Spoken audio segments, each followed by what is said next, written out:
Periyar Maniam Institute of Science and Technology, Tanjavur, Mechanical Engineering with specialization in Energy Engineering, Robotics and Industrial Automation. இந்தியாவில் பொது தேர்தல் அதிரடியாக முடிந்திருக்கும் வேளையில் அமெரிக்காவில் அரசியல்களம் சூடுபிடித்துள்ளது.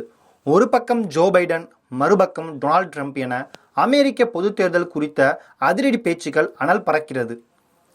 இந்த நிலையில் அமெரிக்காவின் முன்னாள் அதிபர் டொனால்ட் ட்ரம்ப் சமீபத்திய நேர்காணலில் பேசியது ஒட்டுமொத்த அமெரிக்க மக்களையும் அந்நாட்டில் இருக்கும் வெளிநாட்டவர்கள் குறிப்பாக இந்தியர்களை அதிர்ச்சியில் ஆழ்த்தியுள்ளது.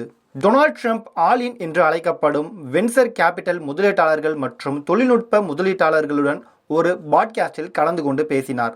அப்போது அமெரிக்க கல்லூரிகளில் பட்டம் பெறும் வெளிநாட்டு மாணவர்களுக்கு ஆட்டோமேட்டிக் முறையில் கிரீன் கார்டுகளை வழங்கும் திட்டத்தை குறித்து அறிவித்தார். இது டொனால்ட் ட்ரம்பின் குடியேற்ற நிலைப்பாட்டில் மிகப்பெரிய மாற்றத்தை ஏற்படுத்தியுள்ளதாக காட்டுகிறது. டொனால்ட் ட்ரம்ப் கடந்த ஆட்சியில் buy American and hire American என்ற கொள்கையின் கீழ் வெளிநாட்டு ஊழியர்களை பாதிக்கும் வகையில் தொடர்ந்து நடவடிக்கை எடுத்தது மட்டுமல்லாமல் அமெரிக்க மக்கள் மத்தியில் வெளிநாட்டவர்களாலேயே அமெரிக்க பொருளாதாரம் மந்த நிலையில் உள்ளதாகவும் பேசியுள்ளார். ஆனால் தற்போது டொனால்ட் ட்ரம்ப் தனது நிலைப்பாட்டில் இருந்து முற்றிலும் மாறி பேசியது பலருக்கும் பெரும் அதிர்ச்சியை அளித்துள்ளது.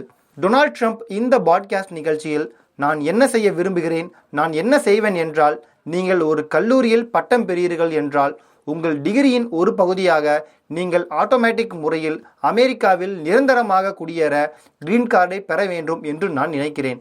அதில் ஜூனியர் கல்லூரிகளும் அடங்கும். பட்டதாரிகளான எவரும் ஒரு கல்லூரிக்கு 2 வருடங்கள் அல்லது 4 வருடங்கள் செல்கிறார்கள் எனில் அவர்களுக்கு கிரீன் கார்டு வழங்கப்பட வேண்டும் என்றார். இது மட்டுமல்லாமல் ட்ரம்ப் மீண்டும் அதிபராக தேர்ந்தெடுக்கப்பட்டால் முதல் நாளில் இதை அமலாக்கம் செய்வதாக உறுதியளித்தார். ட்ரம்ப் 2024 அதிபர் தேர்தல் பிரச்சாரத்தில் முக்கியமான விஷயமாக குடியேற்ற விதிகள் உள்ளது. வெளிநாட்டு பட்டதாரிகளுக்கு கிரீன் கார்டுகளை வழங்குவது அமெரிக்க குடியேற்ற முறையின் குறிப்பிடத்தக்க விரிவாக்கத்தை அளிக்கும். இது புலம்பெயர்ந்த மக்கள் மீதான அவரது விமர்சனத்திற்கு முற்றிலும் மாறுபட்டு உள்ளது.